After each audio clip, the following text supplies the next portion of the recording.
Hello, I am Candace Edwards, your instructor for the course Civil War, a look at the Georgia specifics. This is an undergraduate elective.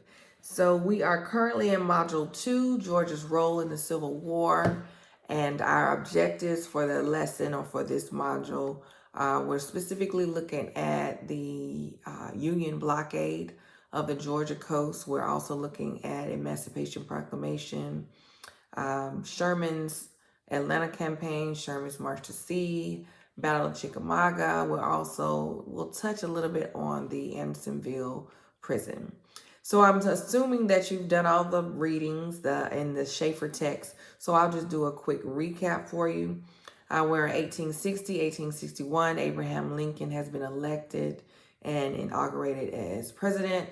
Of course, our southern states are a little worried that Abraham Lincoln will kind of shake up their way of life, specifically pertaining to slavery.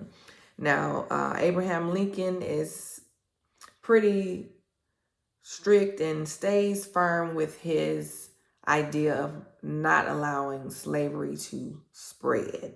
Even though he says that, we're not going to do away with slavery, but we do not want it to spread.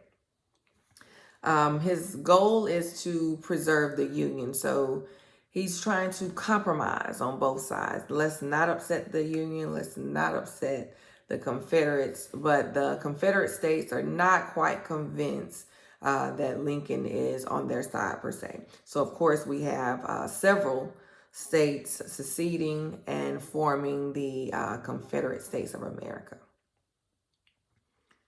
We'll move real swiftly here. Jumping straight into the Union blockade because our Civil War is beginning. Fort Sumter is the first to fall. And in response, we have the Union Army with its Union blockade. This is a way to kind of stifle the Confederate troops. We call it the Anaconda Plan. You've probably seen that image of looks like a big snake that is pretty much blocking ships coming in or out of the area near that Georgia region. So what that does is prevent any supplies coming in, food, preventing trade with Europe. So you can see how that would stifle the Confederate area. And so that's a tactic that the Union uses to, kind of gain a hands up. But of course, there are some blockade runners. I like to say they were pretty ballsy to actually try to run in, and they did actually get some supplies through that blockade, but it did stifle the Confederacy. If we jump to our Emancipation Proclamation, if we think about our Battle of Antietam, it's pretty bloody battle, but with that victory, the Union victory, Abraham Lincoln feels pretty confident that this is a good time to announce the Emancipation Proclamation, which is freeing slaves that are in the Confederate states or states that are fighting against the Union. Okay. So, of course, this kind of has a double-edged sword towards the Confederate states because it's not only, going against their way of living, but now we have our slaves that are leaving the Confederacy now, fleeing to the Union states, joining in the fight. Okay. So, of course, this gives the Union an upper hand, because now we have an increase in numbers. We actually have former slaves fighting for their freedom. So you can imagine the passion that's there, okay?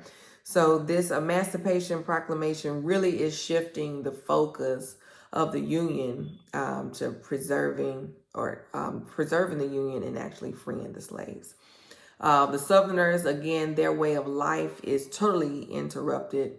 Our Northern abolitionists are loving the Emancipation Proclamation. And of course, Lincoln is pretty much making it clear that, hey, we're on our way to free the slaves. Just to give you some numbers here, about 3,500 Black Georgians joined the Union forces. So you can imagine when you think about all of those southern states, the numbers that were there.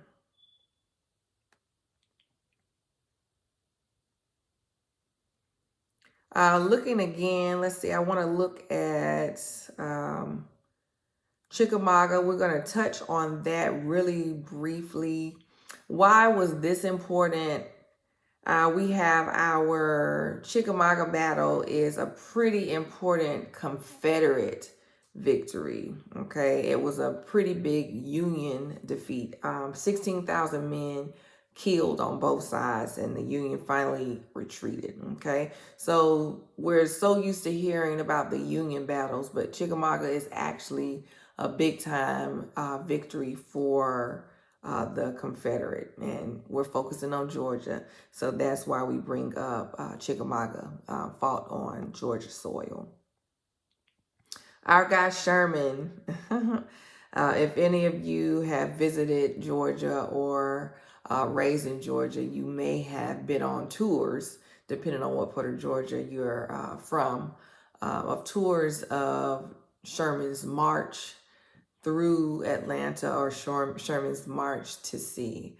Pretty ruthless guy. His tactic was to pretty much obliterate the Confederate area, like leave them nothing so that they cannot retaliate. Atlanta was seen as a great place to target, as kind of a hub for transportation, business, things like that. So Sherman's goal was to come through Atlanta, burn everything in sight, okay? Specifically the railroad tracks, okay? Without the railroad tracks, there's no travel of people, no travel of goods, products, things like that. So pretty much stifling that area.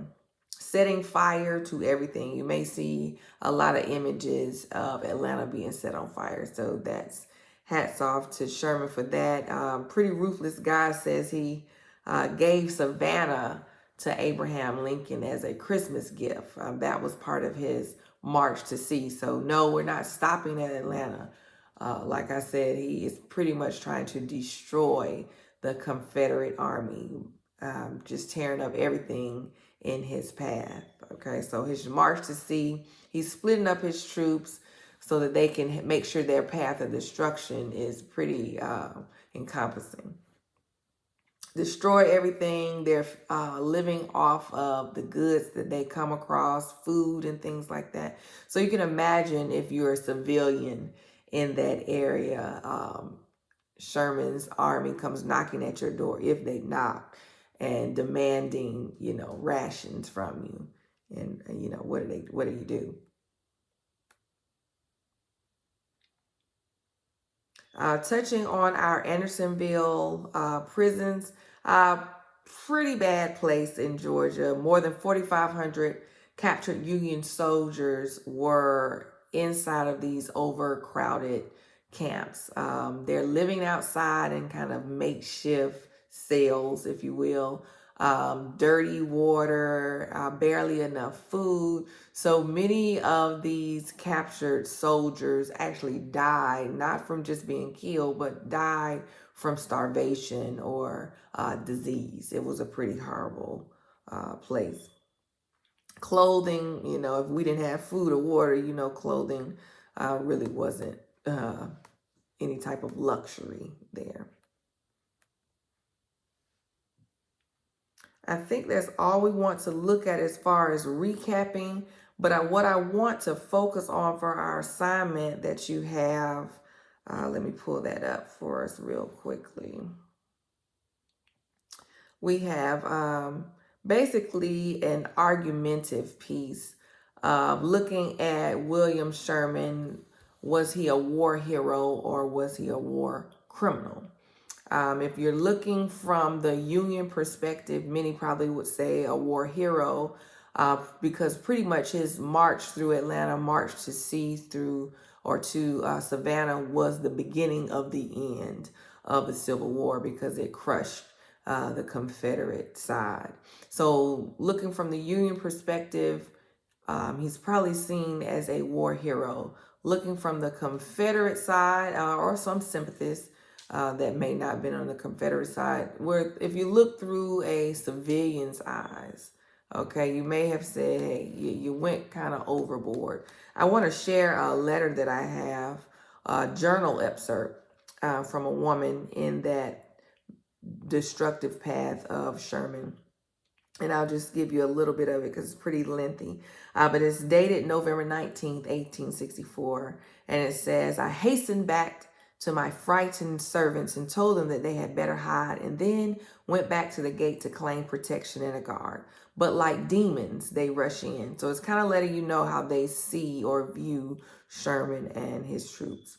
My yards are full. To my smokehouse, my dairy, pantry, kitchen, and cellar, like famished wolves, they come breaking locks and whatever is in their way.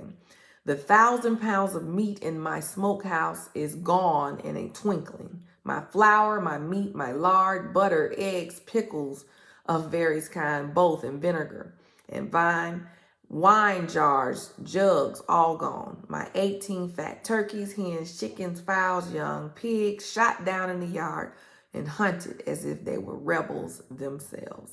And she goes on to describe how Sherman's troops destroy her fences, destroy the front of her house. Most of it, she says, is very unnecessary, leaving her destitute. This is a civilian, okay? It just happens to be in the path of destruction. So some people would say, Sherman went overboard.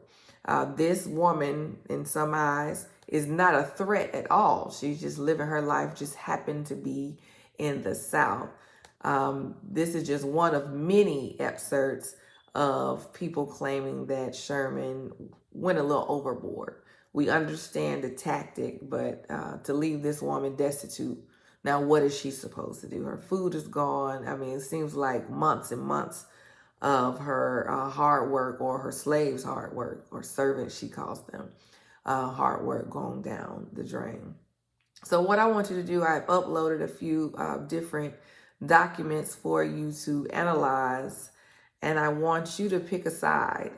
William T. Sherman, war hero or war criminal. Do not forget to cite the specific documents as your background information, your proof, or to strengthen your argument. Please let me know where you're getting your information from, okay? Any questions, please email me and let me know how I can further assist. Do not miss the deadline. Let me know if you have any questions about the Schaeffer text. Again, you have a book review coming up as well. All righty.